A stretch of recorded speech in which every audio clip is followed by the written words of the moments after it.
All right, before we get into, kind of how Cocalico fared against Manheim Central in your tenure, which, I know you guys always love me. It's a great question. Dragging this back up. Great question.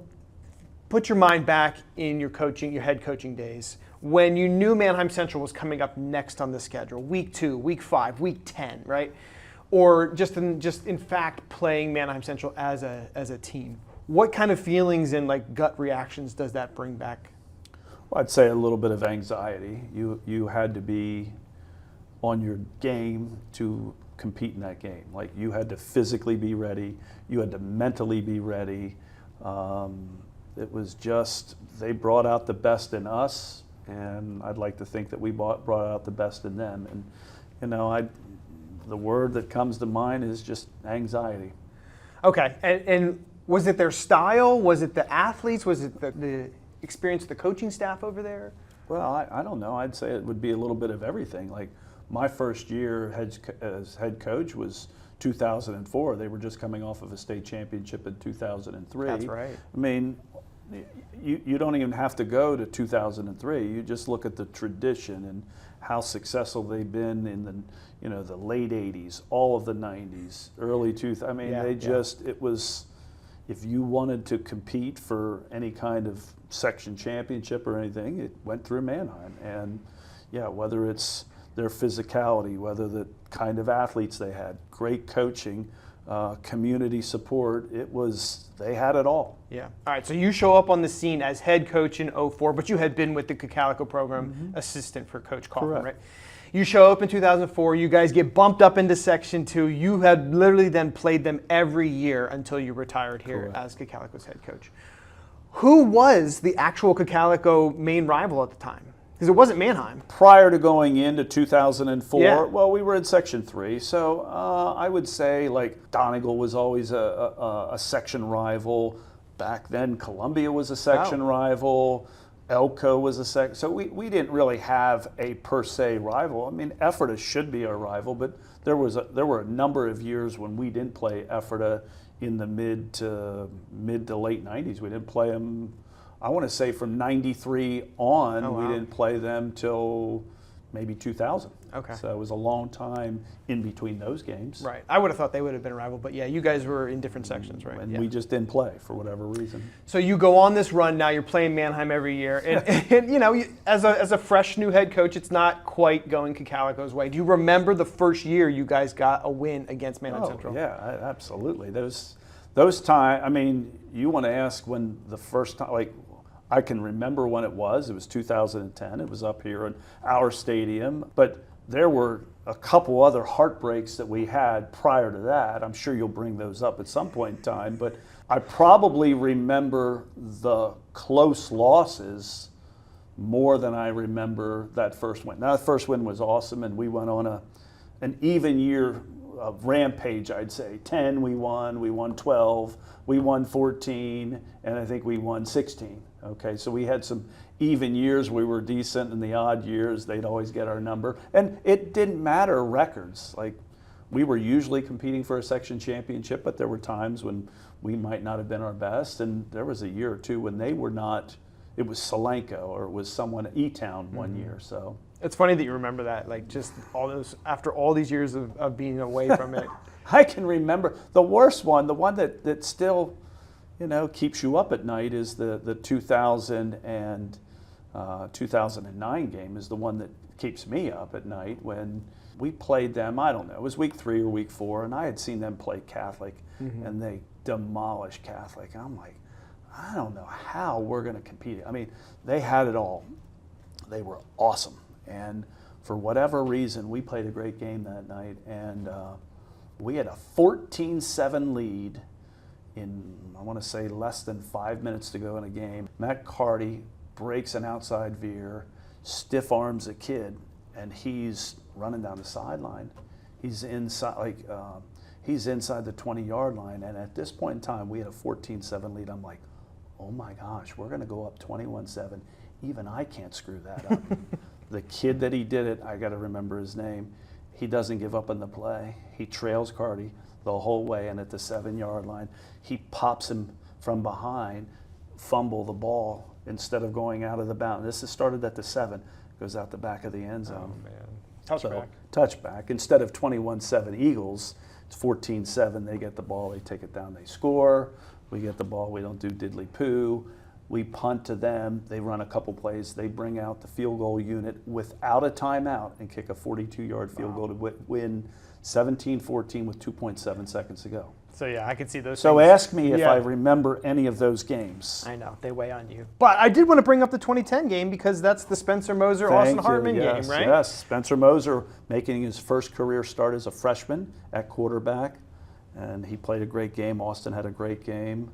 I'm sure you'll tell me what the score of that game was. Yeah, I have it right here. It was pretty competitive. 34-28. Okay. And you guys had 5 rushing touchdowns. I think you threw 1 pass in the game, and it was completed. Okay. Austin Hartman had 4 touchdowns, and your ground game had 403 yards. So, I mean, for that to be your first win, you guys were churning it out on the ground, which is what Cocalico loves, and you get the win finally over Manheim all those years. That had to be such a great feeling. It was a great feeling to finally get the monkey off the back. Yeah. I mean, I had, as an assistant coach, we lost in 96, we lost in 97, so we had 2 years where we lost to them in the playoffs, and those were my only experience playing them in the playoffs were those 2 years until 2004. So then you go from 2010 to 2016, you win 4 out of 9 matchups with them. So at that point, do you feel like the tide's turning and like Cocalico can really compete with this program? I thought even as early as maybe 2007 or 2008, I thought we could compete. Like the first year our first year in 2004, they beat us up pretty good. I forget what that score was, but again, it takes you a little bit of time. Now, we didn't win those games, but those games were competitive. I mean, we lost in 2011. We had a 20-0 lead, and we ended up losing 21-20. So getting over the hump was one thing, but being competitive was another. I didn't worry about being competitive. Like, at that point in time, I knew we'd compete. Okay. All right. So it was feeling good, and things were going good in there, 2016. Then you guys always seemed to have this thing in the playoffs with them. It was just that hurdle that Cocalico could never get over. And I think in your time, you lost to them maybe, 6 times? And there was a stretch there where they ended your season 2016, 2017, 2018. So now we've swung back the other way, right? How is that feeling at that point for you? What are you thinking as a coach? Did the program start to get demoralized at all, or was it just like, let's strap it up next year and take another swing at these guys? Yeah, I never felt like we didn't have a chance. We had to play we had to play good football games, and the times that they beat us, I think they beat us more than we lost the game. Okay. And there's a difference. Like if you flat out gag or you can't do they had great teams. I mean, 2018. They played for a state championship. They played for a state championship in 2018. They played for a state championship in that 2009 game. Mm-hmm. They played in state semifinals a number of other times. It wasn't like we were the only team. We were just happened to be the last team that was the last team we played, and they were also in our section. I know. It just had to be a bummer that it ended every year with them, right? Yeah, it was not enjoyable. Yeah, no, not at all. So 2018, they get you guys in the district finals, right? Yeah. It's a very frustrating loss for you. Yeah. I remember that. And then 2019, you guys have this incredible season. Mm-hmm. It turns out to be your final season as head coach.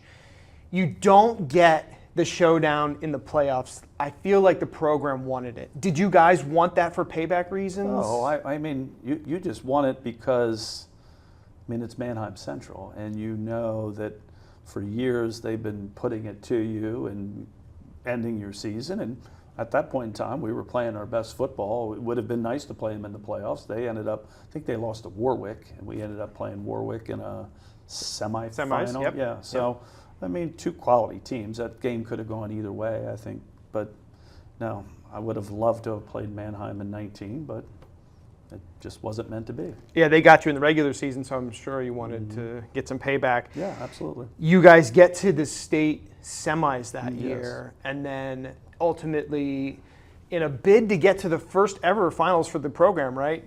You then retire. When did you know that was the time to kind of step away?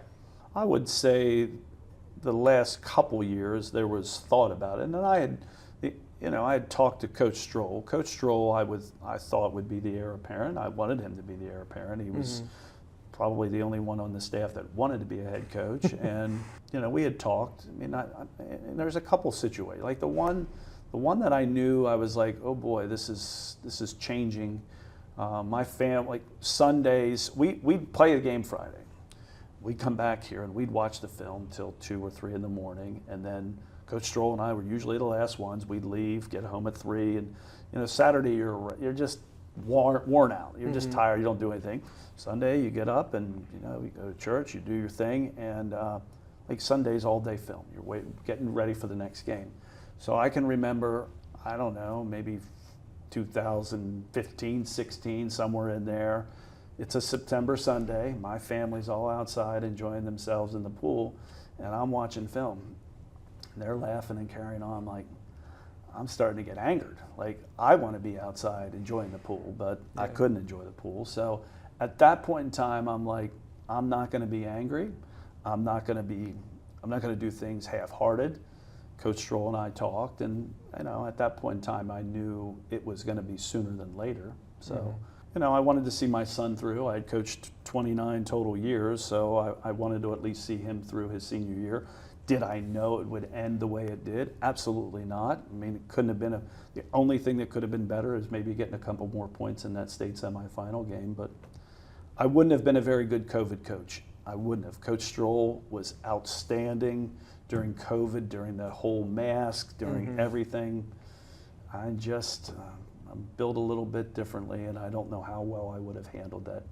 He was outstanding. So you don't miss coaching anymore, or how you feel now? Well, that's 2020. It was hard. My first game that I saw in 2020 was Cocalico and Manheim Central. That was the first game I saw, so that was tough. That whole year was tough.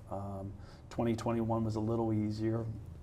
2022 a little easier, and at the same time I'm going to watch my son play, so it's a combination of I'm not around Cocalico football as much, and I'm going to see my son play, so I'm getting my fix. So each year becomes a little easier, and now I'm officiating, so now I get to hear from all the coaches about how crappy of a job I'm doing or this, and I'm like, well, I heard it from parents, so I mean, whether I hear it from you guys, so no, I think Coach Stroll and our guys are doing a wonderful job with the kids that we have, and I'm in a good place. Do you think Manheim Central Cocalico is one of the better football rivalries in the league? Absolutely, and I don't care what the record is. I think both teams respect each other very much.